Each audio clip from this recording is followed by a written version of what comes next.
दोस्तों आपने देखे नहीं होंगे ऐसे इक्विपमेंट, ऐसे ट्रक और ऐसी मशीनें जो आप इस वीडियो में देखने वाले हैं। ये मशीनें और ट्रक अपने आप में किसी खतरनाक दानव से कम नहीं है। ऐसी मशीनें जो जमीन पर चीजों को नहीं रहने देती, हाइट पर भी इसको कोई नुकसान नहीं बिगाड़ सकता और इसकी मजबूती और वजन उठाने के आगे भी कोई टिक नहीं सकता। तो इन सब मशीनों को देख लीजिए अपने अलग अलग कामों को किसी दानव की तरह निभाते हुए। तो फिर देर किस बात की, चले स्टार्ट करते हैं इस कमाल के वीडियो को। नंबर 10, डॉल लोगो प्लस डॉल रेशो प्लस। लकड़ियाँ छोटी होती हैं तो हम उसे अपने हाथ में उठा लेते हैं, लेकिन जब बात लंबे लंबे और बहुत ज्यादा वजन वाले पेड़ उठाने की बात आती है तो वहाँ पर काम आती है दो मशीनें और ट्रक। डॉल लोगो ऐसी मशीन और ट्रक वाले कैबिन के साथ है जो हम अच्छी खासी हाइट तक उठाकर आपको अपने कैबिन में बिठाता है और अपने पीछे कई सारे टायर के साथ एक लंबी सरफेस रखता है और आप इसके हैंड की मदद से लंबे लंबे पेड़ को इसमें उठाकर रख सकते हैं भैया। इसमें इतनी ज्यादा जगह होती है कि आप इसमें ज्यादा हाइट वाले पेड़ों के बड़े बड़े बंडल को दो लाइन में अलग अलग जमा कर एक साथ जमा कर सकते हैं और इसका सरफेस कटे हुए पेड़ को अपने ऊपर रखने के बाद रोटेट भी हो जाता है और इसके साइड में लगे हुए एंगल पेड़ के तने को गिरने नहीं देते।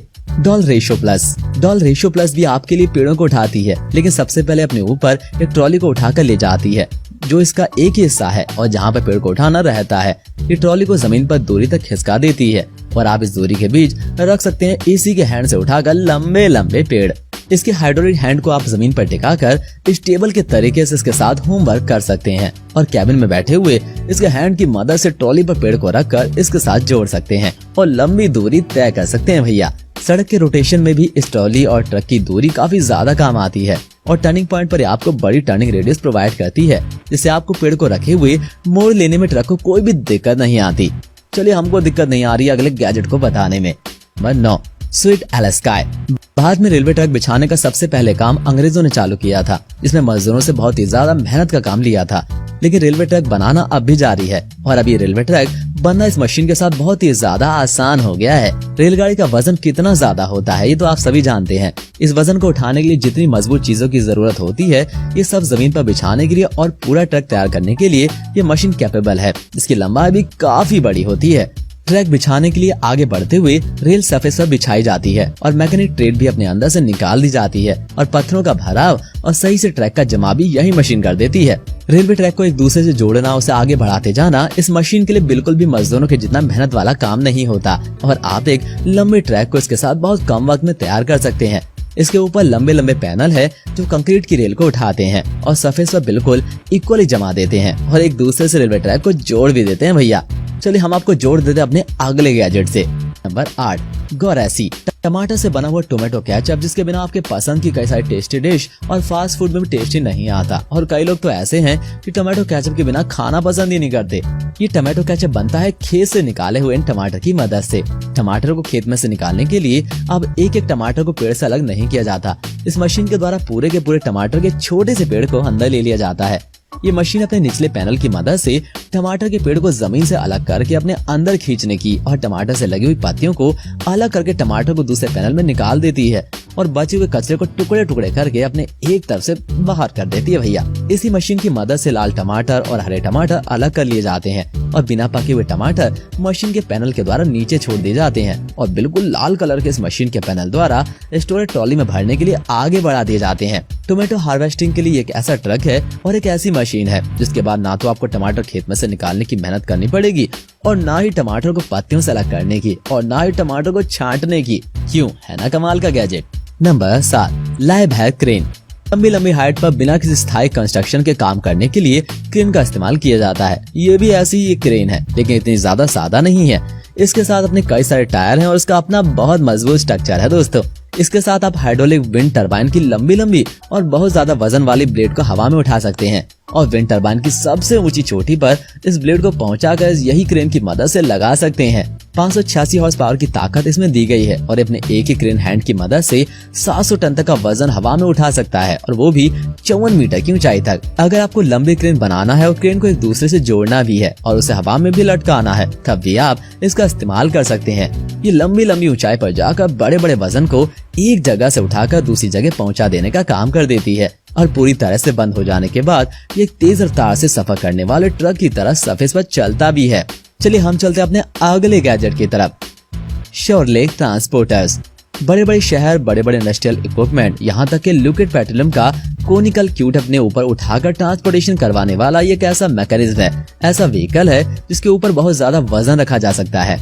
कई सारे टायर्स के नीचे लगे हुए हैं और ये टायर सिर्फ सीधा ही रोटेशन नहीं करते, अच्छे खासे आड़े टेढ़े भी हो जाते हैं और आप इसके जैसे कई सारे व्हीकल को आपस में जोड़कर एक लंबी चौड़ी सरफेस, वो भी टायर वाली बना सकते हैं दोस्तों।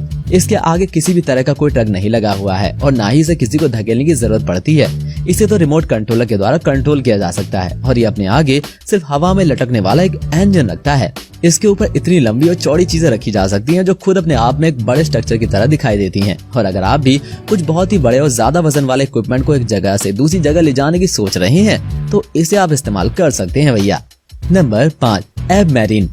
समुद्र के जरिए ट्रांसपोर्टेशन एक बड़ी मैदान में किया जाता है। बड़े बड़े जहाजों में बहुत ज्यादा वजन वाले कंटेनर्स को सामान से भरकर रखा जाता है और ये कंटेनर्स उठाने के लिए इस तरह के टर्मिनल्स की जरूरत होती है। क्रेन के जरिए एक कंटेनर को उठाकर अगर हम नीचे जमाते रहेंगे तो बहुत ही ज्यादा देर लग जाएगी, लेकिन पूरी तरह से ऑटोमेटिक कंटेनर लोडिंग का ये टर्मिनल सिस्टम काम की प्रोडक्टिविटी को बहुत ज्यादा इंक्रीज कर देगा। अपने एक हाथ में ये 2 कंटेनर स्कोर को उठा लेता है और 50 लिफ्टिंग हाइट से उन्हें शिप में रख भी देता है और शिप से उठाकर ट्रक में भी पहुंचा देता है दोस्तों। इसे ऑपरेट करने के लिए सिर्फ आपको कंप्यूटर के सामने बैठना पड़ेगा और ये पूरी तरह से ऑटोमेटिक तरीके से वर्क करेगा और इसके कई सारे हैंड कई सारे कंटेनर को तेजी से उठाकर तेजी से रख देंगे, जिसमें ट्रांसपोर्टेशन का ये काम बहुत ज्यादा तेजी से होगा। नंबर 4, स्नो स्वान हाइड्रोलिक्स। ये ट्रक नहीं है, एक ऐसा प्लेटफॉर्म है जो सुपरस्टार के लिए कहीं भी एक कंसर्न स्टेज बना देता है। पूरी तरह से ओपन हो जाने के बाद ये एक ऐसा स्टेज, एक ऐसा प्लेटफॉर्म प्रोवाइड करता है जिसे बुझाने के लिए या जमाने के लिए कहीं भी बहुत ज्यादा खर्चा लग सकता है। बड़े बड़े अवार्ड सेरेमनी में अपने एक से बढ़कर एक स्टेज देखे होंगे, लेकिन ये स्टेज एक ही बार काम आते हैं और फिर इन्हें तोड़ दिया जाता है या खराब कर दिया जाता है। लेकिन इस ट्रक के अंदर बना हुआ ये स्टेज आप कहीं भी ले आ सकते हैं और रोड पर इसके रिमोट कंट्रोलर की मदद से कुछ ही मिनट में एक बेहतरीन स्टेज तैयार कर सकते हैं भैया। अगर आप इवेंट मैनेजमेंट का काम संभालते हैं और आपको एक ही स्टेज खोलकर दूसरी जगह ले जाकर फिर से जमाना पड़ता है, बांधना पड़ता है, तो अब आपके लिए 12 मीटर लंबा और लगभग 4 मीटर ऊंचाई वाला ये स्टेज कहीं भी जाने के लिए तैयार मिल जाएगा, जिस पर आप लाइटिंग सेटअप भी कर सकते हैं और साउंड सेटअप भी बड़ी सी LED फीस के साथ दी गई और आप इसके साथ चुनाव वाले इवेंट्स में भी काम ले सकते हैं। ये ट्रक पूरी तरह से अपने कैबिन को ऑटोमेटिक वर्क करवाता है और बंद हो जाने के बाद एक लोडिंग ट्रक की तरह लगता है भैया। Number 3, Liber truck T282C। Mining site पर मटेरियल का ट्रांसपोर्टेशन बहुत ज्यादा जरूरी होता है और इतनी जल्दी होता है, माइनिंग उतनी ही ज्यादा तेजी से होती है। इसीलिए मटेरियल ट्रांसपोर्टेशन के लिए बहुत ज्यादा उठाकर एक जगह से दूसरी जगह पहुंचाने वाले ट्रक बनाया गया है, जो बहुत ज्यादा बड़ा है और अपने साथ डीजल इंजन का पावर रखता है। इलेक्ट्रिक शक्ति के साथ साथ 363 मेट्रिक टन का वजन आप इस पर ला सकते हैं और इतना ज्यादा वजन लेकर 64 किलोमीटर प्रति घंटे की रफ्तार से ट्रांसपोर्टेशन का काम कर सकता है। इसकी लोडिंग ट्रॉली का जमीन से क्लियरेंस काफी ज्यादा है। उसके कैबिन तक जाने के लिए आपको आगे लगी हुई स्टेयरकेस भी चलनी पड़ जाएगी। ज्यादा बड़ा ट्रक है और काफी ज्यादा वजन उठाता है भैया। नंबर 2, बैकर चैमी। पानी स्टोरेज के लिए और शहरों से गांव की तरफ या गांव से शहरों की तरफ पानी को बचाने के लिए या फिर खेतों में सही से पानी की कमी को पूरी करने के लिए बनाई गई नहर फिर सिफॉन अगर पानी को सही से मूव नहीं करा पाती या फिर इनमें कहीं दिक्कत आ जाती है तो इस दिक्कत को खत्म करने के लिए इस मशीन का इस्तेमाल किया जाता है। आपने खराब रोड की मरम्मत करते हुए कई सारी मशीनें देखी होंगी, लेकिन ये सिर्फ हॉरिजॉन्टल सरफेस पर वर्क कर पाती हैं। अगर सरफेस थोड़ी सी स्लोप में आ जाए तो ये मशीनें ज्यादा वर्क नहीं कर पाती। इंक्लाइन स्लोप सरफेस पर एक वर्क करने के लिए इस मशीन को बनाया गया है, जो पानी की नहरों को मरम्मत के लिए एक बढ़िया इक्विपमेंट में देती हैं और सरफेस को फिर से कॉल कर लेती हैं और उसके ऊपर जमी हुई गंदगी को भी निकाल देती हैं भैया। जहाँ भी आपको स्लो सरफेस पर एस्फॉल्ट से भरे हुए मटेरियल को जमाना हो, वहाँ पर आप इस मशीन का इस्तेमाल कर सकते हैं। ये बिल्कुल टेढ़ी होकर बिल्कुल अच्छा और सीधा काम करती है दोस्तों।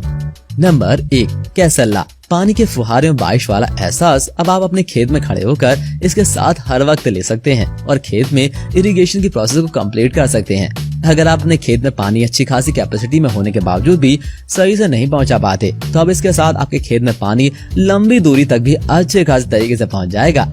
बड़ी सी डिस्क में लिपटा हुआ इसका ये पाइप और आगे का एक छोटा सा विकल्प आपके खेत के लिए पानी हर जगह पर लेकर जाएगा और बिल्कुल पानी की दीवारें खेत के ऊपर से भर जाएगा। इसके बाद खेत के किसी भी हिस्से में पानी की कोई भी कमी नहीं आएगी और सब जगह एक जैसा पानी बरसाया जाएगा और इरिगेशन का पूरा मामला इसके साथ आराम से निपटाया जा सकेगा। तो अगर आप भी अपने खेत में पानी पहुंचाना चाहते हैं सही तरीके से तो ले सकते हैं इसे।